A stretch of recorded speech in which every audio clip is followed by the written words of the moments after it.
Assalamualaikum warahmatullahi wabarakatuh. Perkenalkan, nama saya Elem Renas Salfayat dengan NIM 24650036.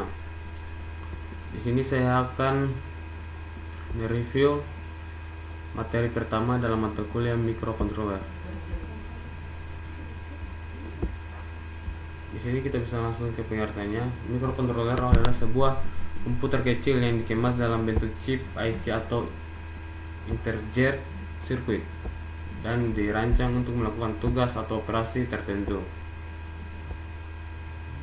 Di sini dijelaskan sebuah IC mikrokontroler terdiri dari satu atau lebih inti prosesor atau CPU, yaitu memori, RAM dan ROM, serta perangkat input dan output yang dapat diprogram.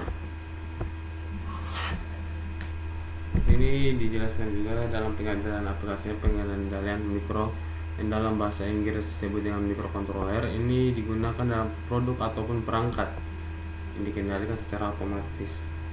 Di sini dijelaskan juga apa yang jenis yang bisa digunakan dalam mikrokontroler, seperti kontrol mesin mobil, perangkat medis, pengendalian jarak jauh, mesin peralatan listrik, mainan, dan perangkat-perangkat yang menggunakan sistem tertanam lainnya. Di sini penggunaan mikrokontroler ini semakin populer karena kemampuannya dapat mengurangi ukuran dan biaya pada suatu produk atau desain apabila dibandingkan dengan desain yang dibangun dengan menggunakan mikroprosesor atau memori dan perangkat input dan output secara terpisah. Di sini diberikan contoh mikrokontroler dan diperlihatkan diagramnya.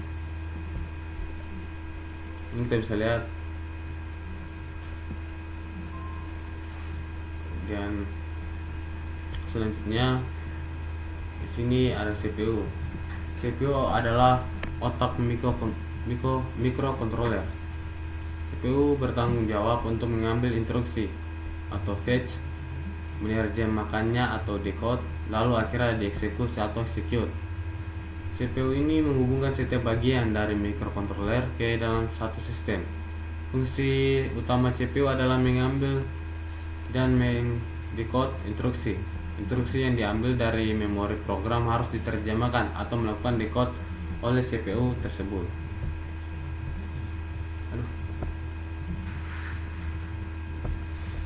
Oke, kita lanjut ke yang kedua, yaitu memori atau penyimpanan.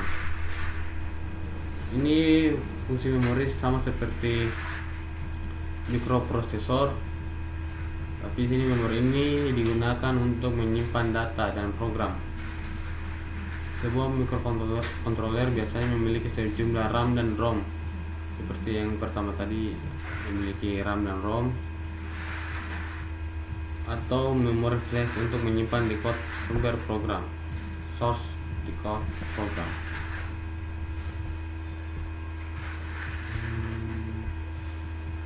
Ketiga, ada port input atau output paralel. Port input atau output paralel digunakan untuk mendorong atau menghubungkan berbagai perangkat seperti LCD, LED, printer, memori, dan perangkat input output lainnya ke mikrokontroler.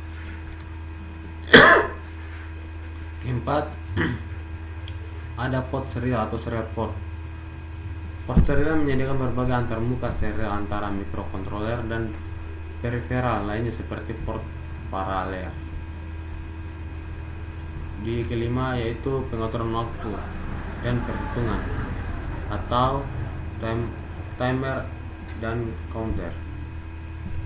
Timer dan counter adalah salah satu fungsi yang sama berguna dari mikrokontroler. Mikrokontroler mungkin memiliki lebih dari satu timer dan counter. Pengaturan waktu timer dan penghitungan counter menyediakan semua fungsi pengaturan waktu dan perhitungan di dalam mikrokontroler. Di sini jelaskan juga operasi utama yang dilakukan di bagian ini adalah fungsi jam, modulasi, pembangkitan pusat, pengukuran frekuensi, osilasi, dan lainnya sebagainya. Bagian ini dapat digunakan untuk menghitung pulsa eksternal. Di nomor 6 adalah ada analog to digital converter atau Konversi analog ke digital ADC. Konverter ADC digunakan untuk mengubah sinyal analog ke bentuk digital. Sinyal input dalam konverter ini harus dalam bentuk analog, misalnya output dari sensor, sedangkan outputnya dalam bentuk digital. Oke, di situ dijelaskan kalau sinyalnya dalam bentuk analog, misalnya output dan sensor, sedangkan outputnya dalam bentuk digital. Output digital dapat menggunakan berbagai aplikasi digital seperti layar digital pada perangkat pengukuran. Selanjutnya yang ketujuh ada digital to analog converter atau pengonversi digital ke analog DAC. DAC melakukan operasi pengembalikan. Konversi ADC. DAC mengubah sinyal digital menjadi format analog.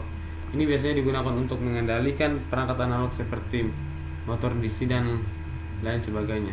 Ke-8 yaitu kontrol interupsi atau interrupt control. Kontrol interupsi atau interrupt control digunakan untuk menyediakan interupsi atau penundaan untuk program kerja. Di sini dijelaskan juga interrupt dapat berubah eksternal atau diaktifkan dengan menggunakan pin interrupt, atau internal dengan menggunakan interupsi selama pemrograman.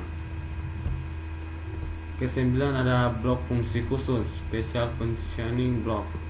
Beberapa microcontroller yang hanya dapat digunakan untuk beberapa aplikasi khusus, misalnya sistem robotika.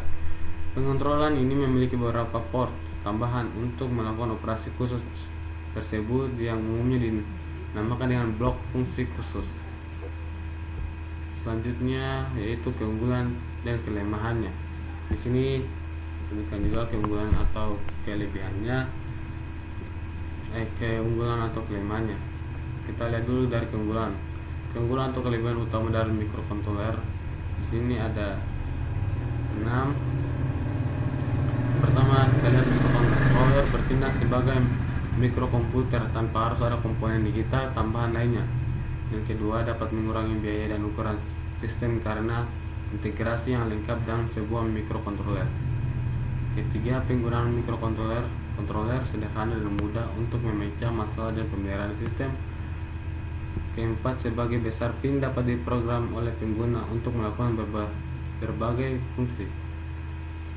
Ke-5, mudah menghubungkan port RAM, ROM dan 1:0 tambahan.